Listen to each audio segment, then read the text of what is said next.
Iglesia, muy buenos días. Hoy continuamos nuestra serie de Camino a Roma, que está basada efectivamente en la Epístola a los Romanos. La semana pasada estuvimos compartiendo lo que Pablo estaba diciendo sobre sí mismo. Hoy, en cambio, vamos a estar compartiendo dos afirmaciones de las que hace Pablo sobre el Evangelio de Dios. Por eso el tema es afirmaciones sobre el Evangelio de Dios. Y antes de empezar, te invito a que me acompañes a orar. Por favor, inclina tu rostro allí donde estás. Padre, bueno, te damos gracias en esta mañana por el privilegio que tenemos de acercarnos a tu palabra, Señor. Te rogamos que tú nos des entendimiento, discernimiento y sabiduría para poder aplicar tus verdades eternas a nuestro día actual, Señor, y en nuestras vidas. Eso te rogamos, Padre, en el nombre de Jesús de Nazaret, nuestro amado Señor y Salvador. Amén. Una de las primeras afirmaciones que hace aquí ahora el apóstol Pablo la encontramos en el versículo 2 y se refiere a una promesa. Romanos 1:2 dice lo siguiente: que él había prometido antes por sus profetas en las santas escrituras. ¿De qué estaba escribiendo Pablo? Acuérdate, del Evangelio de Dios.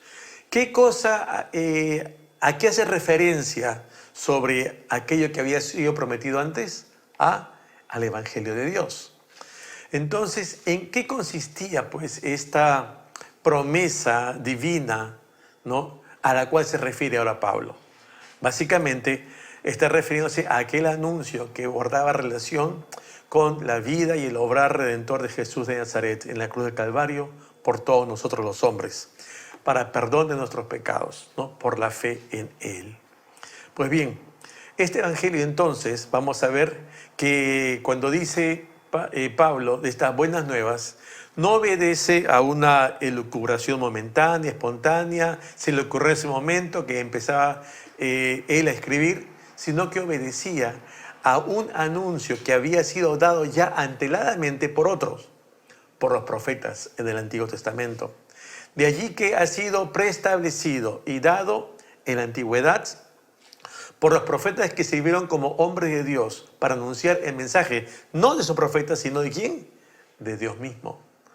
Por eso, cuando se cita aquí que este anuncio había sido prometido antes, que habla de algo que fue ya predicho, se entiende entonces una variable temporal, ¿no?, de tiempo, ¿no? Por lo que aquí debemos entender lo que se menciona a estos profetas que han hablado en nombre de Dios para transmitir el mensaje de Dios en el tiempo de Dios. Y que, si bien es cierto, se anunció antes, ahora está hablando de que se iba a cumplir en el tiempo del cual ellos están hablando ahora. Hay una certeza que aquí va a describir Pablo. ¿Cuál es? Ese anuncio de que el Señor venía, un Salvador, el Cristo. Este Cristo el ungido es la promesa de que un día iba a llegar y se estaba ya cumpliendo delante del pueblo. Recordemos por un instante lo que dijo el el diácono Esteban. ¿Te acuerdas? Cuando él está allí a punto de ser apedreado y entonces él, como argumento de defensa, está diciendo lo siguiente. Hechos lo cita, Hechos capítulo 7 dice: ¿a cuál de los profetas no persiguieron vuestros padres? Y mataron a los que anunciaron de antemano la venida del justo, de quien vosotros ahora habéis sido entregadores y matadores. Está diciendo, ¿a cuál de los antiguos hombres de Dios que trajeron el mensaje de Dios no mataron ustedes, pueblo? ¿No se acuerdan que estos mismos profetas han anunciado antes la venida del justo? ¿No se acuerdan también de este justo iba a ser entregado por ustedes? Todo esto ya ha sido anunciado anteriormente. Es por eso que también el apóstol Pedro, cuando empieza estas proclamas públicas, el querigma, ¿no?, allí en Hechos de los Apóstoles, en esta iglesia naciente, ¿qué vamos a encontrar? Que él también en su proclama del Evangelio va a citar ¿qué cosa? El Antiguo Testamento. Este anuncio dado con antelación por los profetas, pero que se cumple allí justamente en ese tiempo. ¿En la persona de quién? De Jesús. Él está sustentando lo que está justamente exponiendo, no en su criterio personal o que le dicte el corazón, sino Él está trayendo delante del pueblo lo que citan en su momento los profetas, en el cual hacen anuncio de que en su momento va a llegar el Mesías prometido, el Salvador. Y Pedro hace acopio de esas referencias proféticas dadas antes y las expone ahora como argumento justamente de sustento que aquello prometido se ha hecho ya realidad ahora. Y es importante tener esto presente. Por eso el apóstol Pedro, cuando escribe su primera carta, dice también lo siguiente, capítulo 1. Los profetas que profetizaron de la gracia destinada a vosotros inquirieron y diligentemente indagaron, los profetas, acerca de esta salvación, escudriñando qué persona y qué tiempo indicaba el Espíritu de Cristo que estaba en ellos, el cual anunciaba que de antemano los sufrimientos de Cristo y las glorias que vendrían tras ellos. A estos, a los profetas, se les reveló que no para sí mismos, sino para quién, para nosotros, administraban ellos las cosas que ahora os son anunciadas por los que os han predicado el Evangelio por el Espíritu Santo enviado del cielo. Cosas en las cuales anhelan mirar quién también, los ángeles. Recordemos, la enseñanza apostólica es justamente el cimiento sobre el cual crece la doctrina de la iglesia cristiana. Es la base de la fe. Y en contraposición a esta proclama apostólica está también, ¿qué cosa? Esa tradición judía en la cual se basa muchas veces el pueblo. Le creen más a esa posición del rabino que al escrito está, que hacía referencia al Mesías como una promesa ya efectuada. Cuando el evangelista Lucas escribe su evangelio, él allí hace una referencia a un pasaje de la vida de Jesús, cuando él se encuentra en el camino con estos dos hombres que van camino a Emaús, te acordarás. Y en esa discusión entre estos dos hombres, Jesús interviene y les dice, para que entiendan bien lo que ha acontecido, y hablaba de Jesús ya resucitado, dice lo siguiente. Lucas capítulo 24, acompáñame por favor. No era necesario que el Cristo padeciera estas cosas, está hablando Jesús de sí mismo, fíjate. No era necesario que el Cristo padeciera estas cosas y que entrara en su gloria. Y comenzando desde Moisés, la ley, y siguiendo por todos los profetas, ley y profetas, les declaraba en todas las escrituras lo que de él decían. Recuerda, ¿qué es lo que tiene en la mano el pueblo judío en la época de Jesús? Lo antiguo revelado, la ley y los profetas. Y es Jesús y son los apóstoles de la iglesia de Cristo quienes se valen de aquello que tienen, la ley y los profetas, para traerlo al presente. Y le dicen, aquello de lo cual habían escrito la ley y los profetas y que hablaban sobre Jesús de Nazaret, el Mesías, ya se cumplió en él. Se cumplió en él a su tiempo, al tiempo de Dios. De esta forma, pues, este evangelio de Dios hallaba validación no solamente por lo que habían dicho los profetas, sino también por lo que ahora en ese tiempo dicen ¿quién? Los apóstoles. Jesús no enseñó ninguna cosa que no estuviera alineada, pues, al Antiguo Testamento. Ni tampoco enseñó algo que contradijera su mensaje. Hay una frase que me parece muy interesante, que es la siguiente. El Antiguo Testamento por el Nuevo Testamento es explicado y el Nuevo Testamento está contenido en el Antiguo Testamento. Repitamos, Antiguo y Nuevo. El Antiguo Testamento es explicado en el Nuevo Testamento. Porque aquello que diríamos está oscuro, es un gris, se revela en el Nuevo. Y aquí en el Nuevo encontramos, esto quería decir en el Antiguo. Y el Nuevo Testamento no es absolutamente independiente del Antiguo, sino que el Antiguo Testamento está incluido en el Antiguo. ¿Por qué? Porque en ese Antiguo justamente hace referencia a aquello que iba a pasar y se comparte en el Nuevo. Pablo tenía un interés fijo de dejar sentado esto, ¿no? Que el enfoque central del Antiguo Testamento, que habla de un Salvador, se estaba llevando a cabo delante del pueblo, ¿no? Y que haya solución para el tema del pecado del hombre en la persona de Jesús de Nazaret, nuestro Señor.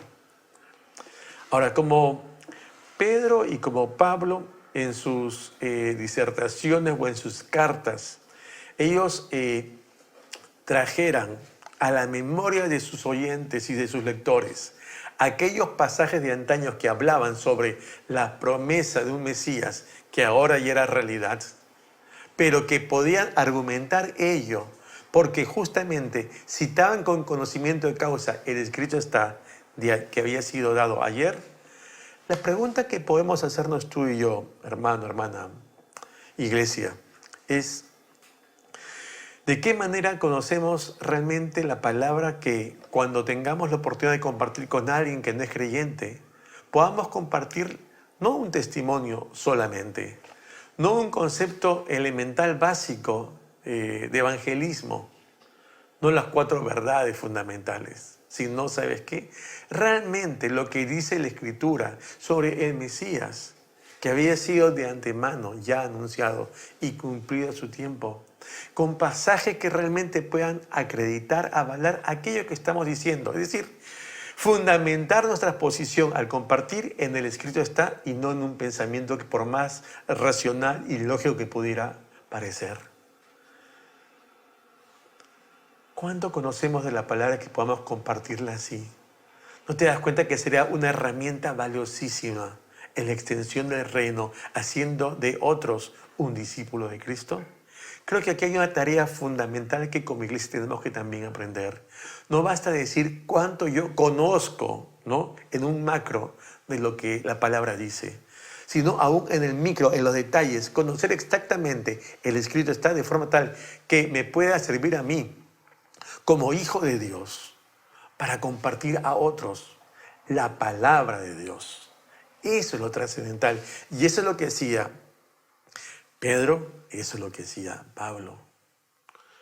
Por eso, cabe también hacernos otra pregunta. Si los judíos en el tiempo de Jesús conocían perfectamente de estas profecías que hablaban sobre el Mesías, ¿por qué no creyeron? ¿Por qué no creyeron? ¿De qué les valió ser religiosos con un conocimiento vasto de la ley y aún también del anuncio del mensaje por los profetas?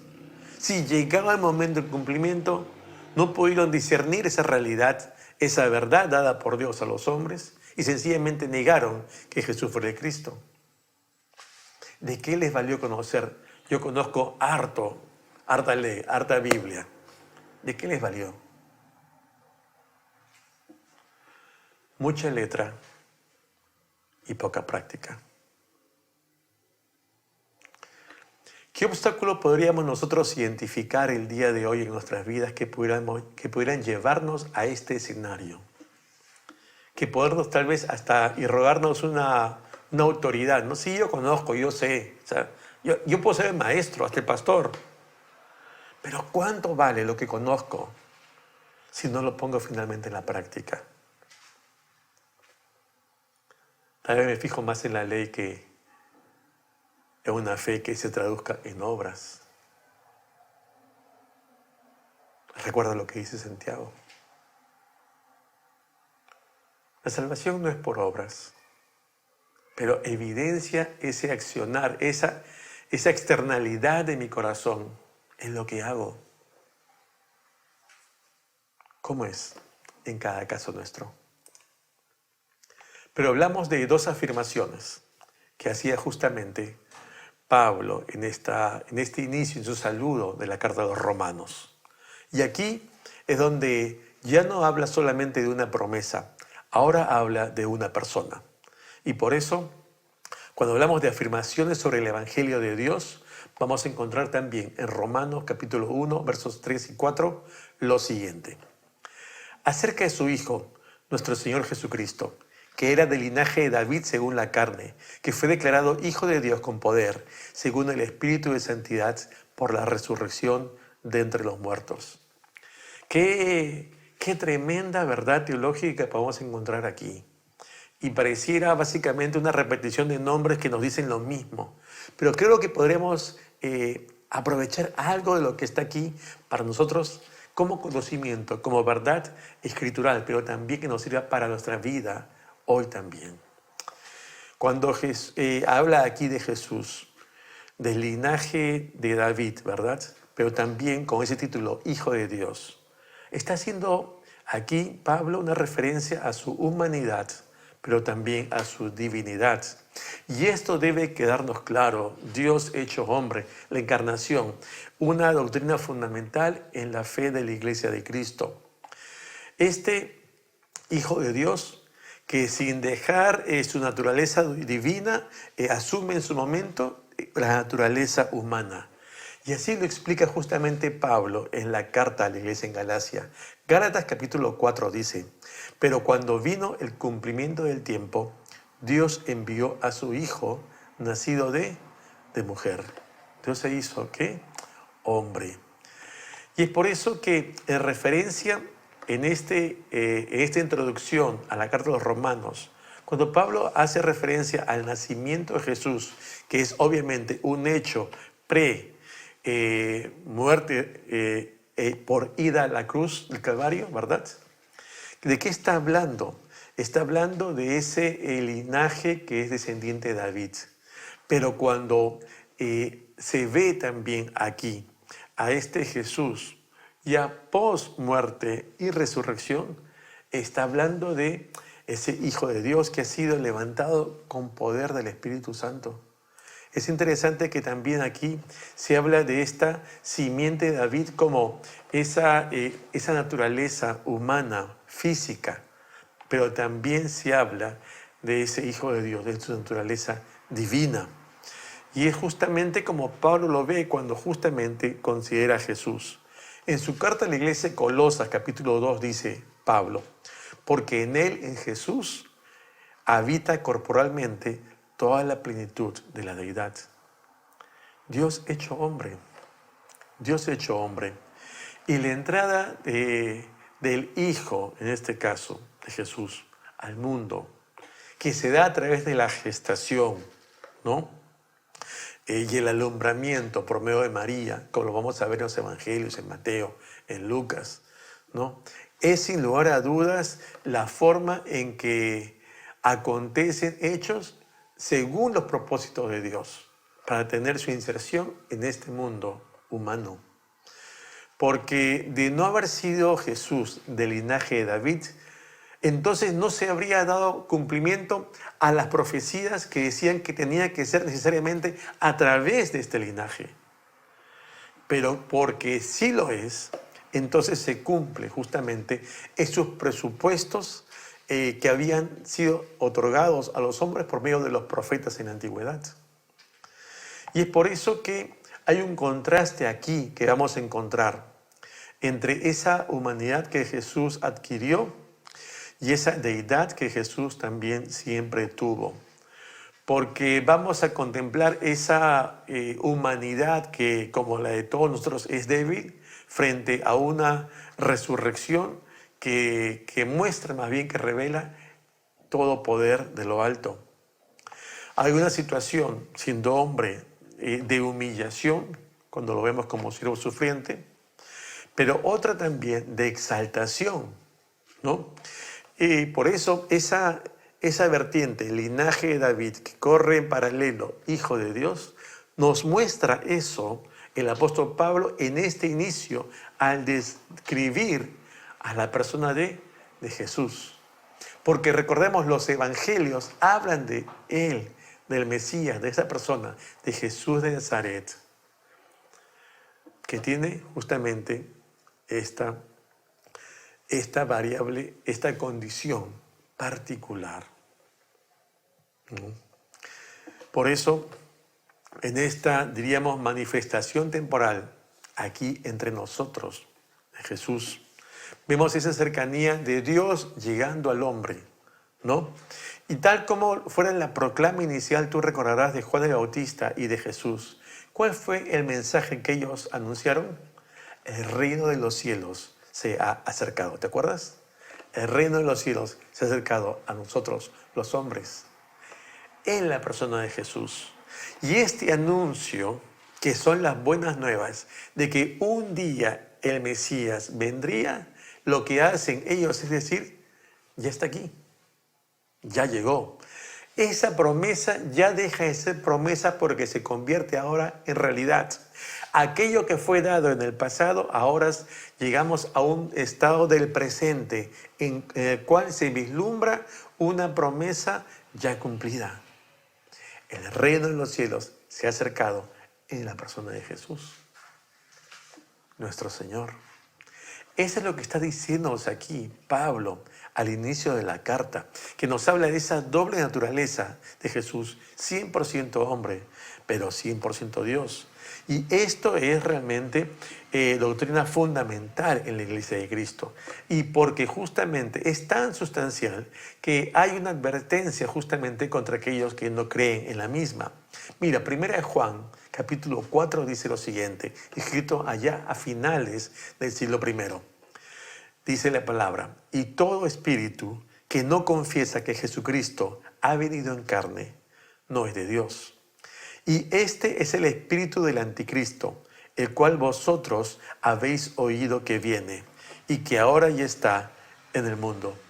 Fíjate bien lo que dice, y todo espíritu que no confiesa que Jesucristo ha venido en carne. ¿De qué está hablando? De la doctrina de la encarnación, pero que es ahora negada por algunos. En la actualidad, ¿quiénes niegan la doctrina de la encarnación, pero se dicen cristianos que siguen a Dios? Los testigos de Jehová. Ellos tienen su Biblia, creen en Dios, pero no creen en la encarnación del Dios de la Biblia. ¿Te das cuenta? Entonces cabe preguntarnos hoy nosotros creemos en Jesús como el Dios encarnado. Tal vez una respuesta inmediata sea sí, pero te vuelvo a preguntar, ¿lo crees sinceramente? ¿Lo crees?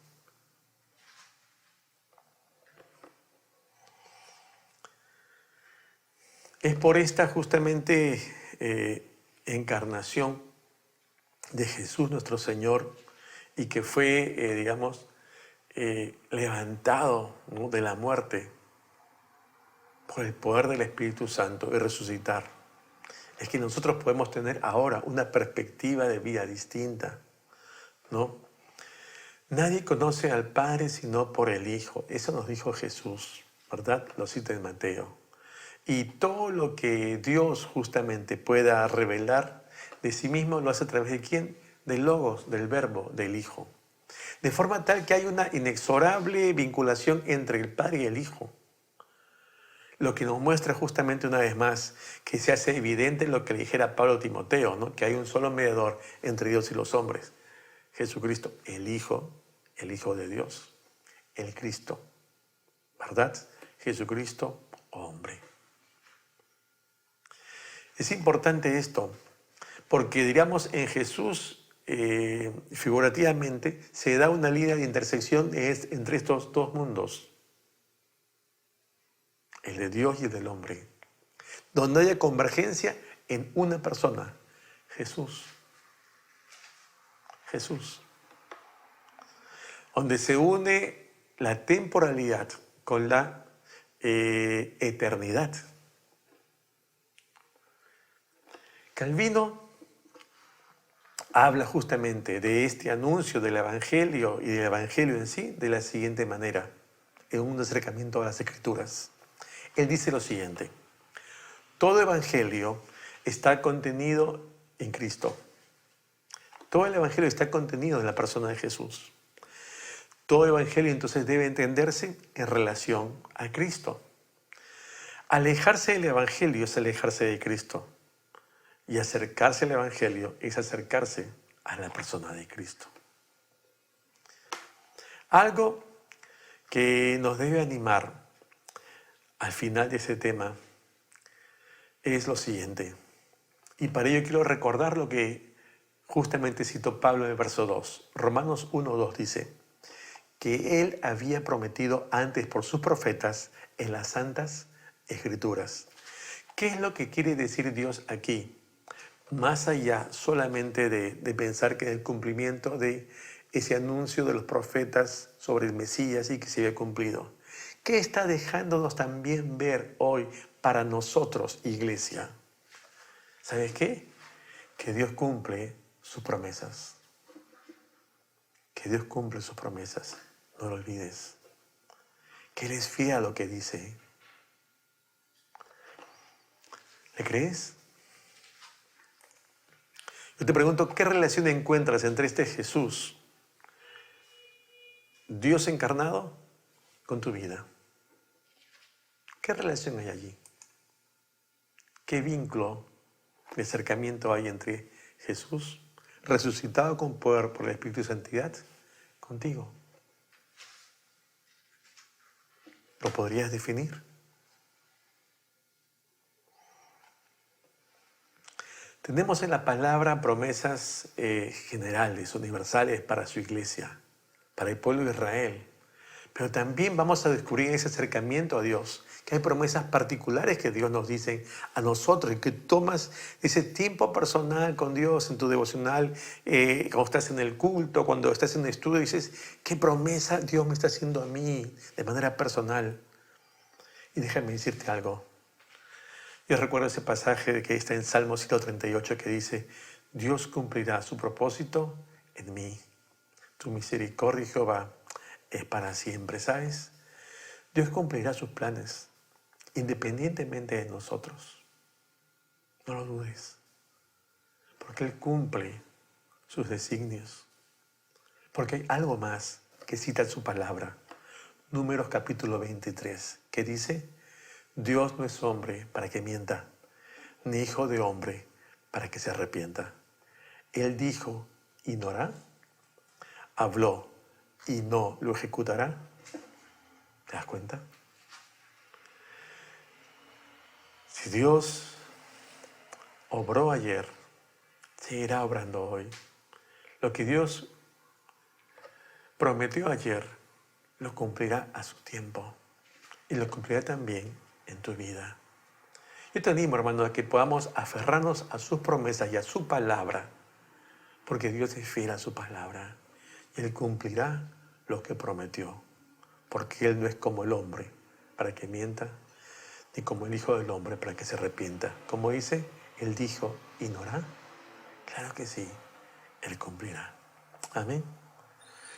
Que la convicción que la palabra misma traiga a tu corazón sea un renuevo de paz y convicción en medio de tanta incertidumbre que podamos tener en estos tiempos. Porque Dios es fiel a su palabra siempre. El Señor te bendiga. Vamos a orar. Padre, bueno, te damos gracias por tu palabra hoy. Y gracias porque a pesar de ser un tema doctrinal, Señor, también tú nos hablas para nuestro día a día, hoy también. Te rogamos que tú, Señor, sigas obrando en cada corazón, Señor, de tus hijos, de tu pueblo. Háblanos, Señor, cada día. Ayúdanos a ser discípulos fieles tuyos. En el nombre de Jesús. Amén. Amén. Hermano, que el Señor siga orando en ti. Aférrate a Él y sigue confiando en Él, porque Dios es fiel. A Él le damos la gloria. Si Dios quiere, nos vemos la próxima semana. Bendiciones.